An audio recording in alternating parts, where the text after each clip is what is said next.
S V ನ್ಯೂಸಿಗೆ ಸ್ವಾಗತ. ಎಲ್ಲಾ ವೀಕ್ಷಕರಿಗೆ ನಮಸ್ಕಾರ. ನಾನು ಸಂಧ್ಯಾ.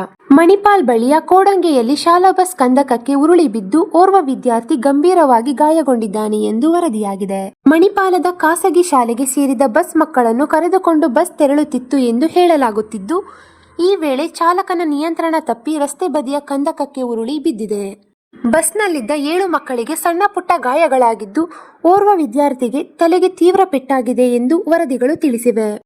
ಗಾಯಗೊಂಡ ಮಗುವನ್ನು ತಕ್ಷಣ ಆಸ್ಪತ್ರೆಗೆ ದಾಖಲಿಸಿ ಚಿಕಿತ್ಸೆ ನೀಡಲಾಗುತ್ತಿದೆ. ಅಪಘಾತ ಸಂಭವಿಸಿದ ವೇಳೆ ರಸ್ತೆಯ ಇನ್ನೊಂದು ಬದಿಯಲ್ಲಿ ನಿಂತಿದ್ದ ಮಕ್ಕಳು ಪ್ರಾಣಾಪಾಯದಿಂದ ಪಾರಾಗಿದ್ದಾರೆ ಎಂದು ವರದಿಗಳು ತಿಳಿಸಿದ್ದು, ಸ್ಥಳೀಯರು ಹಾಗೂ ಶಾಲಾ ಸಿಬ್ಬಂದಿ ತಕ್ಷಣ ನೆರವಿಗೆ ಧಾವಿಸಿದ್ದಾರೆ. ಘಟನೆ ಕುರಿತು ಮಣಿಪಾಲ್ ಪೊಲೀಸರು ಪರಿಶೀಲನೆ ನಡೆಸಿದ್ದಾರೆ ಎನ್ನಲಾಗಿದೆ.